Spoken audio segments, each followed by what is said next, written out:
ऐसे में दिल्ली में जो केसेस हैं या फिर संक्रमित मामले हैं उनकी रफ्तार कम नहीं हुई है, जबकि अब दूसरे चरण के लॉकडाउन को पूरा होने में 8 दिन ही बाकी हैं।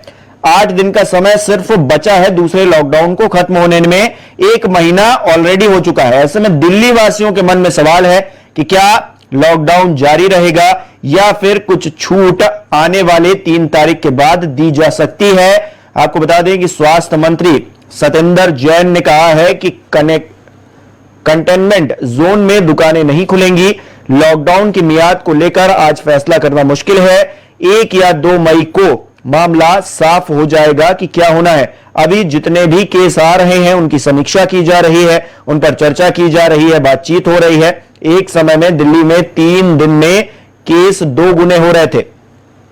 तो हालात यह है कि अब 3 मई जो कि लॉकडाउन 2 की अंतिम तारीख होगी, जो लॉकडाउन केंद्रीय स्तर पर लगाया गया, अब क्या वो भी आगे बढ़ सकता है। सरफराज सैफी वरिष्ठ पत्रकार हमारे साथ फोन लाइन पर जुड़ गए हैं। सरफराज, ये एक बड़ा सवाल देश की जनता के लिए कि क्या 3 मई के बाद भी लॉकडाउन जारी रहेगा और जारी नहीं रहेगा या फिर रहेगा, इसको लेकर संशय तो हालांकि बरकरार है, लेकिन जिस तरह से मामले सामने आ रहे हैं वो यही संकेत दे रहे हैं कि लॉकडाउन शायद बढ़ाया जाए। बिल्कुल हिमांशु, आपने ठीक कहा, क्योंकि लगातार लोग इस बात के कयास लगा रहे हैं कि लॉकडाउन बढ़ेगा या खत्म होगा या छूट मिलेगी। तो इस तरह की तमाम अटकलें लोग पहले भी लगाते रहे हैं और अभी भी लगा रहे हैं, लेकिन ये बात सरकार बेहतर तरीके से जानती है और सरकार युद्ध स्तर पर भी काम कर रही है। और जिन इलाकों में हॉटस्पॉट बनाए गए हैं वहां पर कड़ी निगरानी भी रखी जा रही है। तो मुझे लगता है कि अगर हम इंटरनेशनल लेवल पर देखें तो जो अगला महीना आने वाला है, यानी अप्रैल के बाद जो मई का महीना आने वाला है, उसके 3-4 हफ्ते बहुत ज्यादा महत्वपूर्ण है। इसको लेकर हमारी सरकार किस तरह की तैयारी कर रही है देखने वाली बात होगी।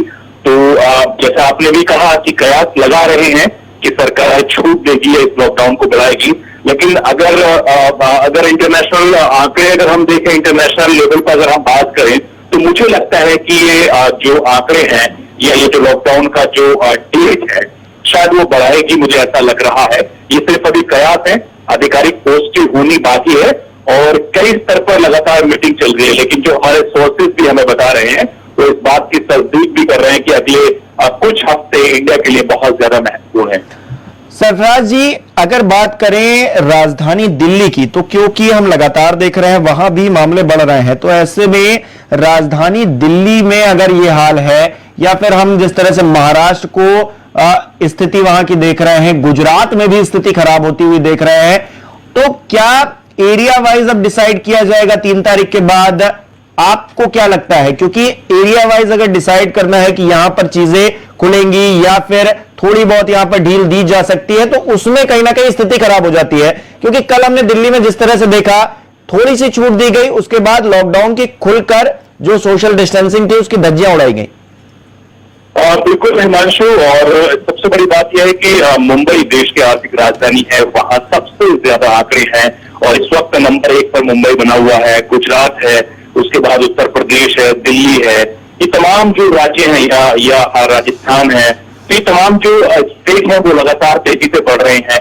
और जैसे आपने भी कहा, आपको याद होगा कि कोरोना पैनल के चीफ है डॉक्टर सरीम, उन्होंने कहा कि 16 मई तक ये लॉकडाउन को बढ़ाना चाहिए। उन्होंने सरकार को ये एडवाइस दी है, क्योंकि वो डॉक्टर सरीम जो है वो दिल्ली में एक्सपर्ट भी है कोरोना वायरस के खिलाफ जो लड़ाई लड़ रहे हैं, और जो कोरोना वायरस के अलावा जो प्लाज्मा ट्रीटमेंट है वो उस पर भी नजर रखे हैं। तो उनकी बात को एक बहुत महत्वपूर्ण तरीके से देखा भी जा सकता है, क्योंकि उन्होंने ये बात कही है। और सबसे बड़ी बात यह है कि आप इस बात का अंदाजा लगा लो कि जब डॉक्टर सरीम ने एक अखबार से जब बात करते हुए कहा है कि 16 मई तक इसको जारी रखना होगा, तो जाहिर बात है कि लोगों की भी परेशानियां काफी बढ़ रही हैं।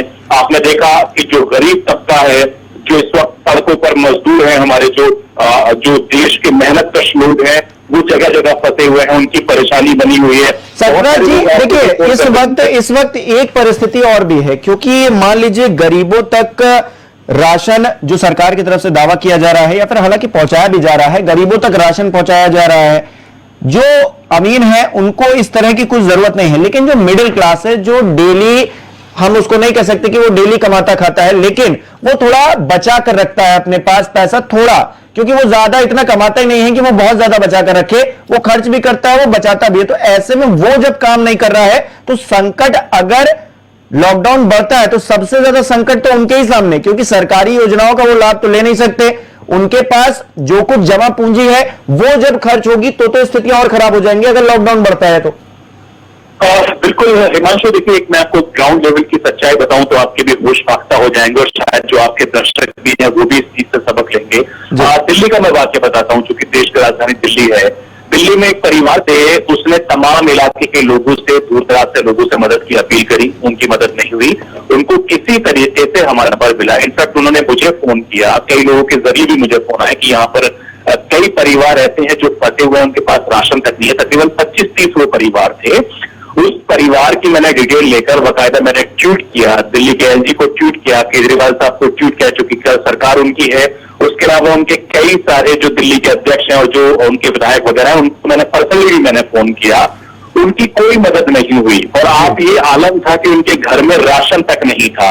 फिर मैंने स्थानीय लोगों की मदद ली, कुछ एनजीओ की मदद ली, तब जाकर उनके 25-30 परिवार वालों को मदद पहुंचाओ। बिल्कुल सरफराज जी, ये सच्चाई है, ये तो सच्चाई है। अभी स्वान की जो रिपोर्ट आई कि 97% लोगों तक चीजें नहीं पहुंची, जो राशन था वो नहीं पहुंचा, या फिर 89 तक जो है उनको वेतन नहीं मिल पाया, तो ये सच्चाई है। इसको लेकर हमको आगे चलना है, जो कुछ भी होगा आगे की स्थितियां फिलहाल के लिए क्लियर नहीं है। बहुत बहुत शुक्रिया सरफराज जी तमाम बातचीत के लिए।